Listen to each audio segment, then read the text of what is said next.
Today we will discuss about biosphere reserve. तो आपके आज का टॉपिक है बायोस्फीयर रिजर्व। वैसे तो हम लोग पहले भी इसके ऊपर स्टडी कर चुके, तो आज हम थोड़ा इसको डीपली स्टडी करेंगे। The biosphere reserve is a large protected area for the conservation of wild life. Biosphere reserve large protected area होते हैं जिसमें कि वाइल्ड लाइफ को कंजर्वेशन किया जाता है, जिसमें कि प्लांट्स भी आ जाते हैं और एनिमल्स भी आ जाते हैं। There are 18 biosphere reserve in India. They protect larger of natural habitat. क्योंकि ये एक प्रकार की क्या है, इन सिटू कंजर्वेशन रीजन है, तो ये किसके अंतर्गत आ जाते हैं कि ये नेचुरल हैबिटाट को प्रोटेक्ट करते हैं। हालांकि किसी भी रीजन में बायोस्फीयर रिजर्व का दर्जा मिल सकता है, किसी भी रीजन को बायोस्फीयर का दर्जा मिल सकता है जब रिलेटेड कंट्री की गवर्नमेंट उसे नॉमिनेट करे एंड यूनेस्को अपने MAB man and biosphere programme के अंतर्गत उसे मान्यता दे। हालांकि बायोस्फीयर रिजर्व एरिया उसी कंट्री के जुराडिक्शन का मतलब होता है क्षेत्राधिकार में होते हैं जहां वे सिचुएटेड होते हैं। मतलब इस लाइन का मीनिंग ये हुआ कि बायोस्फीयर रिजर्व होता है वो किसी कंट्री के लिए होते हैं कि अगर वो एरिया उसी कंट्री में है तो उसी कंट्री की गवर्नमेंट उसे बायोस्फीयर रिजर्व डिक्लेयर कर सकती है जहां वे सिचुएटेड होते हैं। एक बायोस्फीयर रिजर्व में 1 एंड मोर नेशनल पार्क और वाइल्ड लाइफ सेंचुरी हो सकते हैं। इन्वायरमेंट कंजर्वेशन एंड डेवलपमेंट के बीच समन्वय स्थापित करने के लिए इन रीजन्स में एनिमल्स एंड बर्ड्स को उनके नेचुरल हैबिटाट में कंजर्व किया जाता है। बायोस्फीयर रिजर्व आर 3 टाइप्स या 3 zones. They are interconnected to each other. इसके अंतर्गत 3 जोन्स प्रेजेंट होते हैं। एक होता है core zone, second buffer zone, फिर ट्रांजिशन जोन। जिसके अगर हम लोग इन तीनों जोन की बात करें तो सबसे प्रोटेक्टेड या फिर स्ट्रिक्टली प्रोटेक्टेड एरिया होता है वो होता है core zone.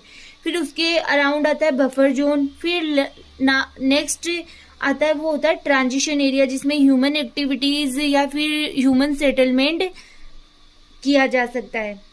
Core zone it is the most protected area of A biosphere reserve. It may contain endemic plants and animals. Its aim to balance biodiversity conservation, sustainable development. The core zone is a strictly protected area where human activities is not allowed. Next आपके buffer zone. The buffer zone surrounds the core zone. It includes restoration है, limited tourism है, fishing, grazing, etc. research and educational activities are allowed. तो ये आपके हो गया buffer zone. Next है आपके third transition zone. It is the outermost part of biosphere reserve. ये सबसे भारी आउटर पार्ट होता है बायोस्फीयर रिजर्व का।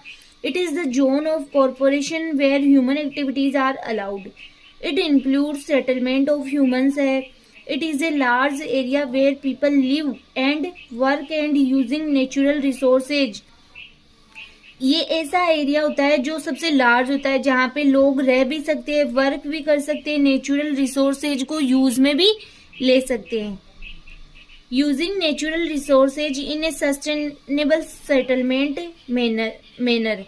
तो आपके यहाँ पे एक छोटा सा डायग्राम के द्वारा ये तीनों जोन्स बताए गए। सबसे जो इनर जोन है वो आपके हो गया कोर जोन, फिर उसके अराउंड हो गया बफर जोन। ये सबसे प्रोटेक्टेड एरिया होते हैं जहाँ पे कोई भी ह्यूमन एक्टिविटीज अलाउ नहीं होती है। फिर आपके हो गया बफर जोन जिसके अंतर्गत लिमिटेड टूरिज्म है या फिर रिसर्च है, एजुकेशनल एक्टिविटीज है वो अलाउ है।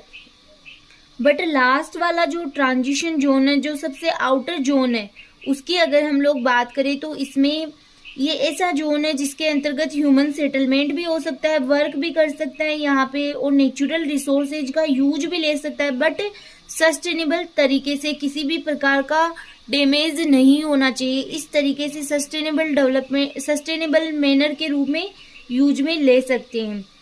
तो ये आपके हो गया बायोस्फीयर रिजर्व है। सिंपल सा 1 पेज का ही टॉपिक था। नेक्स्ट लेक्चर में नए टॉपिक के साथ फिर मिलेंगे।